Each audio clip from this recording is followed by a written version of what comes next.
Hello racing fans, and a warm welcome to our Gallop TV preview show for Friday the 29th of December. I trust that you're well, you're having a fair week, and hopefully you can start off the weekend with a bang. It's our last Gallop TV preview show for Gqeberha for 2023, and the gentleman that's been excellent throughout the year, he is invaluable to our Gallop TV team when it comes to racing from Fairview, is none other than Grant Paddock.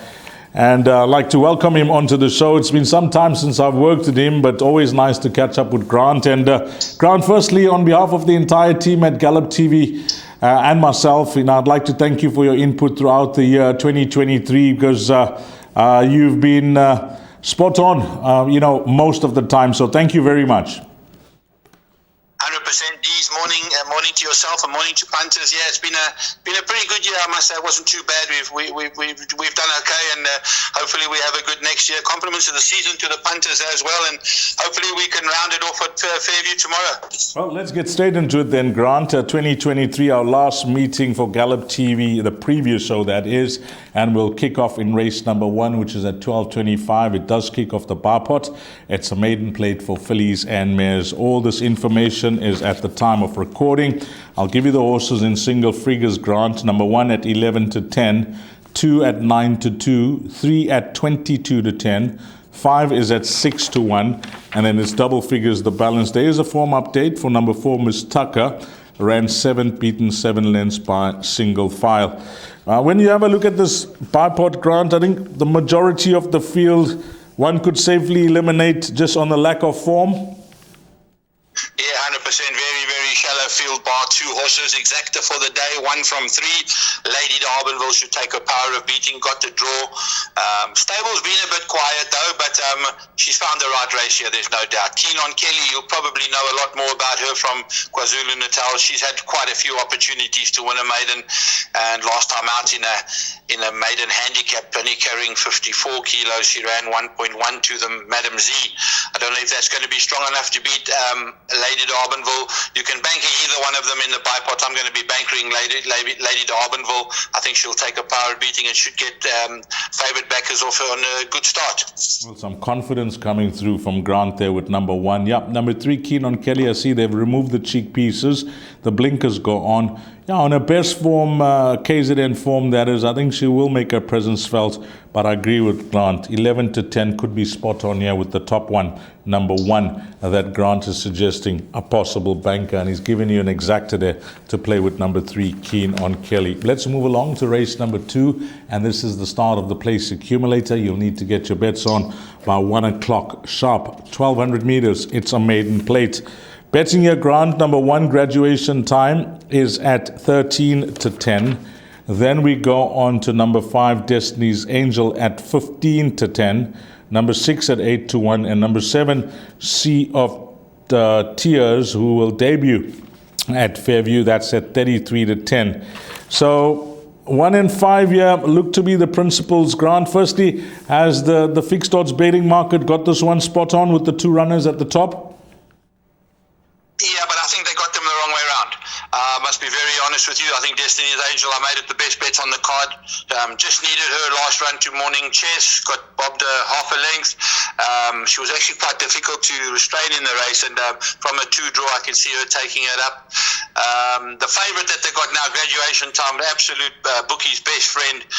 They don't leave it alone every time it comes to the races. They have a good go on it. Doesn't seem to finish the races off. That's why I'm in the opinion of Destiny's Angel running in front of that. And then this horse Sea of Tears is doing good work at home. These Durban horses tend to need 1 run here. She's had her work. She'll definitely run in the first 3. Destiny's Angel, the horse to beat. Banker in place accumulator, no doubt. Now some confidence, real big confidence coming through from Grant there. Although it's tight at the top of the betting boards. Grant, that last start, which was the first run in the province, I see they backed this horse like they knew the result, Destiny's Angel. 100%. There was a scratching of the favourite just before the race, so that did shorten it quite a bit, but there was a lot of money on this horse. It was an absolute boat race, and unfortunately for the punters, the second favourite got up to beat it. But with the knowledge now of the poly track and the knowing of what's going on, I think she'll be very, very hard to beat. Well, we got races 1 and 2, confidence coming through from Grant Paddock. Maybe we're going to get up to an absolute flyer on this Friday at Fairview, where we race on the poly track. It's time for the big one, the pick 6, which is race number 3 at 13:35, 25 to 2. It's over 1,200 meters, a merit-rated 66 handicap. How are they betting here, Grant? Number 1 is at 6 to 1, number 2 at 5 to 2, number 3 at 22 to 10, 4 at 4 to 1, 6 at 5 to 1, and then it is double figures, the balance. Just 8 runners go to post here, and it looks like a tricky start to try and narrow things down in the first leg of this pick 6. Not really, Dees. I think 2 horses stand out in this race, and maybe one more for the pick 6. I'll make it between Fiery Duke and Benelon Point. There's nothing between those two. Both ran very good races last time out. Both have got good draws. And if you're looking for one more, Joyous Jubilee, he did back up. He ran last week so I don't know if it's maybe a little bit too soon, but I think the winner will come from either Fiery Duke or Benelong Point. And in the pick 6, you just add in Joyous Jubilee. Those 3 horses should get you through. I'm actually only going the 2, Fiery Duke and Benelon Point. There's nothing between those two. The place accumulator, just the 2 and the 3. Yeah, just keep an eye on number 4, Joyous Jubilee. There is a form update. 22nd of December, ran 3rd, beaten 3 lengths by Captain TikTok. So if you're looking for cover with Grant's horses, numbers 2 and 3, he's only suggesting one more, number 4. And that is a massive help, because I thought it was a bit more open than that, but Grant has given us just 3 runners in a field of 8. Race number 4, Jackpot 1. What's happening here? Well, it is going to be a pool of notes, because they've put a sweetener on. 250,000 is the carryover, and often when we get this type of sweetener to the pool, punters definitely get involved. This will reach $1 million, maybe even $1 million plus on this Friday to end things off at Fairview to 2023. This will be a very nice bet for you to catch. It's a Pinnacle Stakes over 1,200 meters, race number 4. Horse number 1, Cruise Control, is at 2 to 1. 2, Cliff Top, is at 22 to 10. Number 3, Prince of Fire, is at 5 to 2. And then they got the balance of the runners all in double figures. There's some quality to speak about here, Grant, and when we look at the best weighted column, which is often a guide for these condition races, number 1, Cruise Control, is at a 113, Cliff Top at a 112, and then there is a gap to Prince of Fire at a 107, and then a gap to the next 2, which are 4 and 5, joint at a 99. So are we going with the class horses in the race as their ratings would suggest? Unfortunately, these class horses seem to be a little bit in and out, especially Cliff Top. I've gone for this horse on numerous occasions and he's let me down. Cruise Control is definitely a better horse over a 5 furlong, but I must say there's going to be a tailwind tomorrow, so that will definitely help him. And he ran a very good race over 1,200 on the grass last time out. He's drawn 1, so he'll be rocking and rolling in front with that tailwind behind him. He might just stay in there. The jackpot, you're going to need numbers 1, Cruise Control, 2, Cliff Top, 3, Prince of Fire, showing very, very good work at home. Unfortunately, his draw is a concern in the tailwind. And then my outsider for the race is this horse, number 7, Evie's First. A really smashing run. Just got bobbed by Slim Yanni. And Slim Yanni holds a lot of those class horses. So Evie's First, a massive run and very good value at 14 to 1 in this kind of a race. The jackpot, 1, 2, 3, and 7 will get you through. 1, 2, 3, and 7. And the best result, no doubt, if you want to drop tickets in leg number 1, well, Grant's given you the horse, number 7, Evie's First. I'll be watching this with great interest, and I can assure you, after the airing of this show, there won't be any 14 to 1 available about number 7, Evie's First. 1, 2, 3, and 7 for Grant in leg 1 of this carryover jackpot, that carryover of 250,000.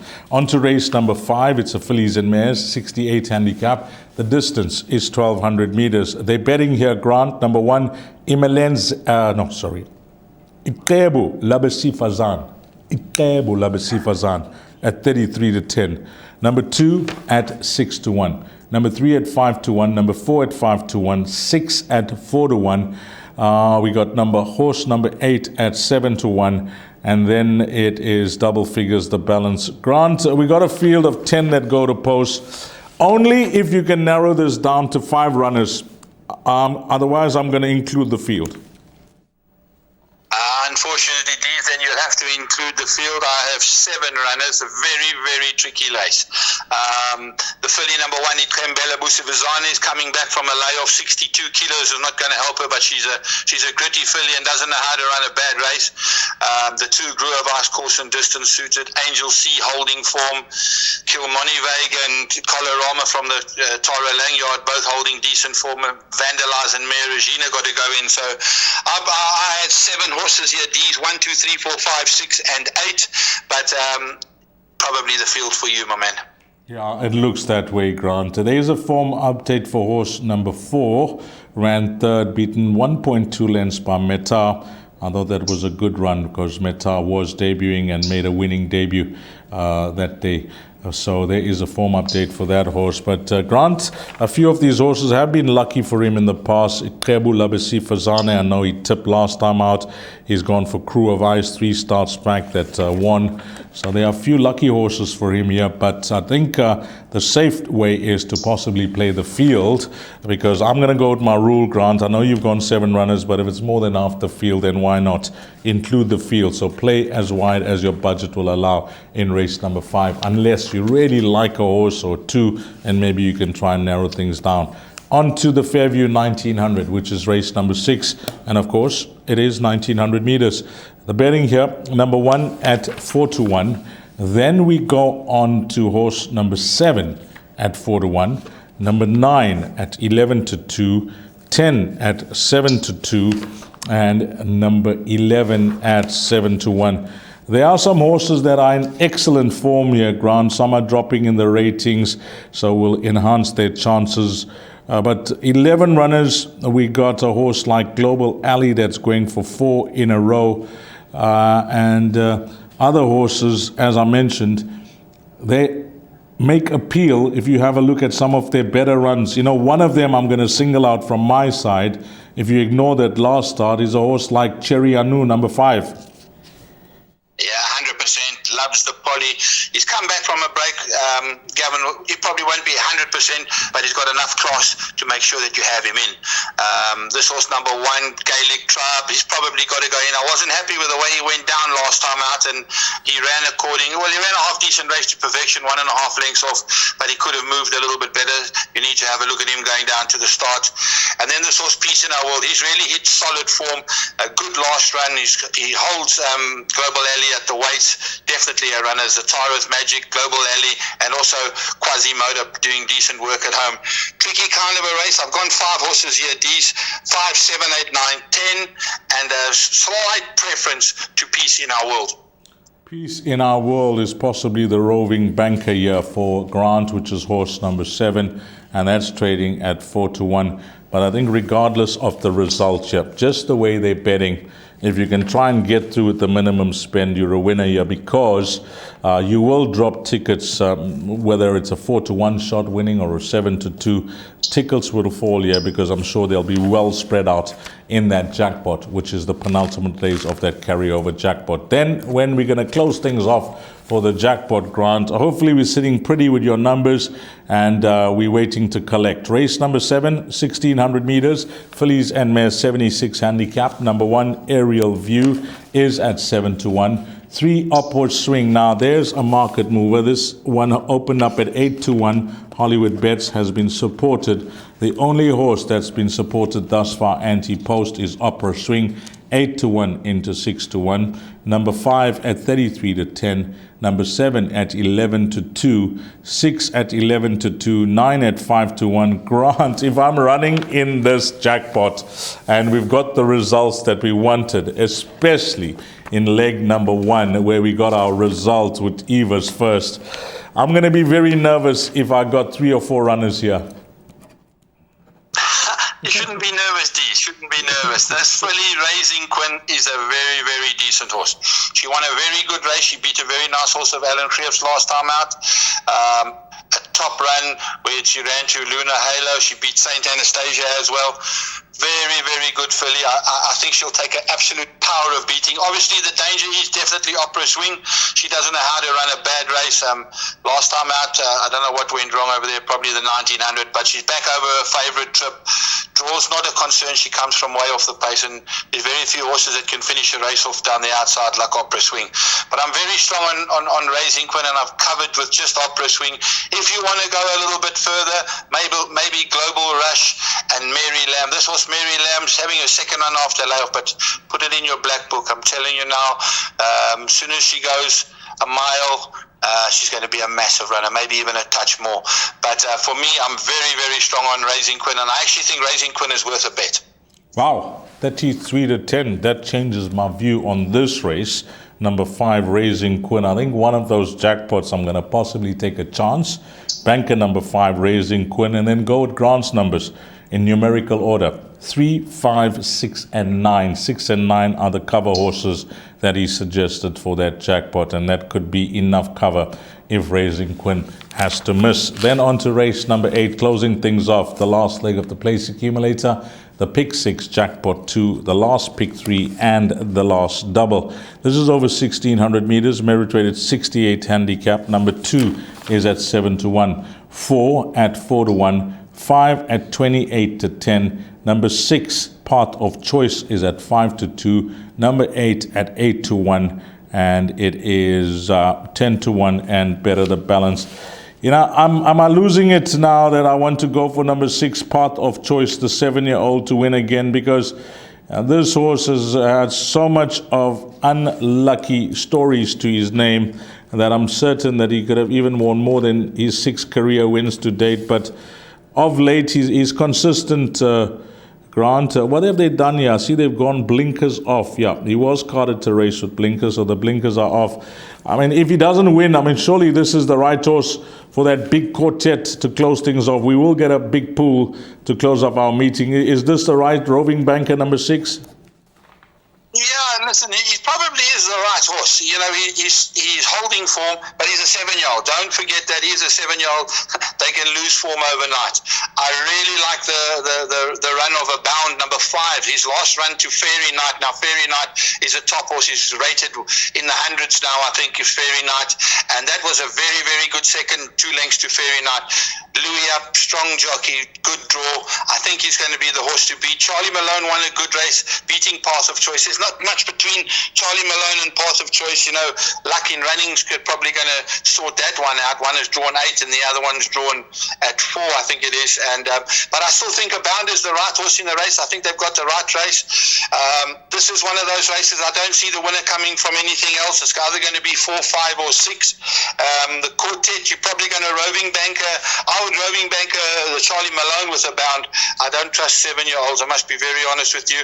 And then Captain's Walk, maybe back end of quartet kind of a horse, and Legal Thriller as well. But I can't see the winner coming from out of 4, 5, and 6. Well, that is it for Grant. Nice way to end things off, especially if you're playing the pick 6. You got the jackpot, which is 4 legs of the pick 6. You got 4, 5, and 6 in the last leg. I just want to page over to race number 3 there and just have a look at what Grant has given us there.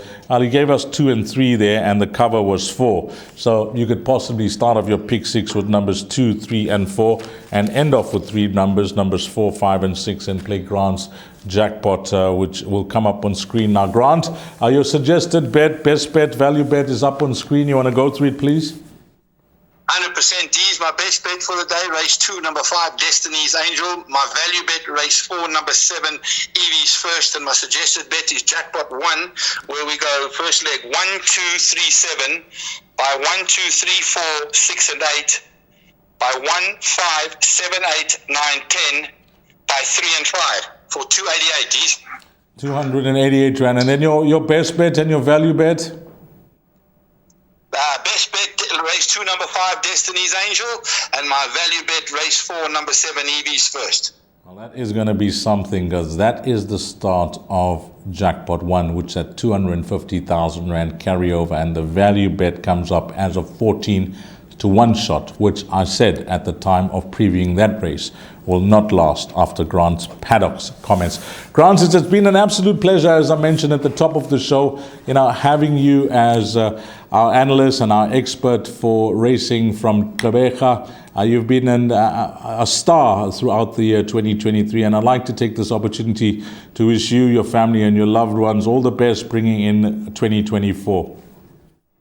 Thank you very, very much, Dees, and compliments of the season to the punters. It is a difficult game, but we box on every Friday, and thank you very much to them, and thank you to the guys at Gallop TV as well. Goodbye.